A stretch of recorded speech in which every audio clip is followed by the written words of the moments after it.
ನಮ್ಮ film super ಆಗಿ ಬಂದಿದೆ. ಲಾಸ್ಟ್ ಅಲ್ಲಿ ಒಂದೇ ಒಂದು ಕನ್ಫ್ಯೂಷನ್ ಇಟ್ಟಿದ್ದಾರೆ ಡೈರೆಕ್ಟ್ರು, ಯಾರು ನಿಜವಾಗ್ಲೂ ಶೂಟ್ ಆಗಿದ್ದು ಅಂತ. ಯಾರು ನಿಜವಾಗ್ಲೂ ಶೂಟ್ ಆಗಿದ್ದು?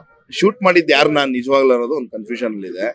ಅದು ಡೈರೆಕ್ಟರ್ಗೆ ಪ್ರಶ್ನೆ ಕೇಳಬೇಕು. ಅದು ಫಿಲಮ್ ಚೆನ್ನಾಗಿ ಬಂದಿದೆ. ಈಗಿನ ರಾಜಕಾರಣ ಮಾಡೋಂಥವ್ರು ಅವ್ರ ಮಕ್ಕಳು ಯಾವ ತರ ಇದಾರೆ, ಯಾವ ತರ ಇರ್ಬೇಕು ಅನ್ನೋದನ್ನ ಇದ್ರಲ್ಲಿ ತೋರಿಸ್ಕೊಟ್ಟಿದ್ದಾರೆ.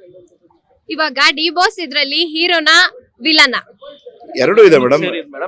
ನೆಗೆಟಿವ್ ಶೇಡು ಇದೆ, ಪಾಸಿಟಿವ್ ಶೇಡು ಇದೆ. ಎರಡೂ ಡಬಲ್ ಆಕ್ಟಿಂಗ್ ಮಾಡಿದ್ದಾರೆ, ಚೆನ್ನಾಗಿ ಮಾಡಿದ್ದಾರೆ ಮೇಡಮ್. ಖುಷಿ ಆಯ್ತು. ಯಾರ್ಯಾರೋ ಬರ್ನಲ್ಲಿ ಇಟ್ಕೋಬೇಕು ಅಂತ ಹೇಳ್ತಿದ್ರಲ್ವಾ, ಯಾರು ಬರ್ನಲ್ಲಿ ಇಟ್ಕೋಬೇಕಾ ಅಥವಾ ಈ ಸಿನಿಮಾ ನೋಡಿದ್ರೆ ಉರ್ಕೋತಾರ? 100% ಮೇಡಮ್.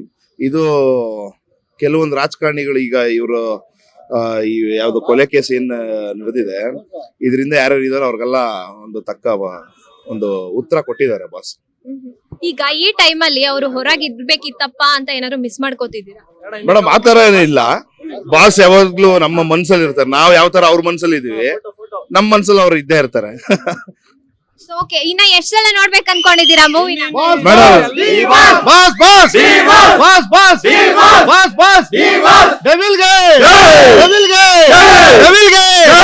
ಬಾಸ್ ಬಗ್ಗೆ ಯಾರ್ಯಾರು ಏನೇನ್ ಮಾತಾಡೋರೋ ಫಿಲಂ ಬಂದ್ ನೋಡಿದ್ರೆ ಅರ್ಥ ಆಗುತ್ತೆ. ಈ ಸೌಂಡ್ ಜೇಸಿ ಕೇಳಿಸ್ಬೇಕು. ಹಂಗೆ ಒಂದ್ ಹಾಡ್ ಆಡ್ತೀರಾ ಸಿನಿಮಾದು? ಹೀರೋಯಿನ್ ಇಲ್ವಲ್ಲ? ಹೀರೋಯಿನ್ ಅಲ್ಲ, ಇದ್ರೆ ನಿಮ್ಗೆ ಆಗಿರ್ಬೇಕು. ಅಷ್ಟೇನಾ? ಒಳಗಡೆ ಬಂದ್ರೆ ಚೆನ್ನಾಗಿರುತ್ತೆ, ಇಲ್ಲೆಲ್ಲ ಚೆನ್ನಾಗಿರಲ್ಲ ಅದು. Thank you. ಫಿಲಂ ನೋಡಿ ನೀವು. ಯಾಕೆ ನೋಡ್ಬೇಕು ಅಂತ ಹೇಳಿ ನೋಡೋಣ. ನೋಡ್ಬೇಕನ್ನ ನಮ್ ಬಾಸ್ಗೋಸ್ಕರ ನೋಡ್ಬೇಕು, ಮತ್ತೆ ಕನ್ನಡ ಸಿನಿಮಾಗೋಸ್ಕರ ನೋಡ್ಬೇಕು ನೀವು.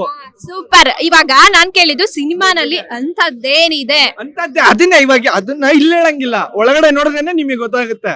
ನೀವು ಸಣ್ಣ ಆಗ್ಬೇಕಲ್ವಾ? ಅದು ಒಂದು ಉತ್ತಮ ಆಹಾರದಿಂದ ಸಣ್ಣ ಆಗ್ಬೇಕಲ್ವಾ? ಪ್ರತಿದಿನ ನಮ್ಮ ಜೀನಿ ಸ್ಲಿಮ್ ನ ಯೂಸ್ ಮಾಡಿ ಯಾವುದೇ ಸೈಡ್ ಎಫೆಕ್ಟ್ ಇಲ್ದಂಗೆ ನೀವು ಸಣ್ಣ ಆಗ್ತೀರಾ.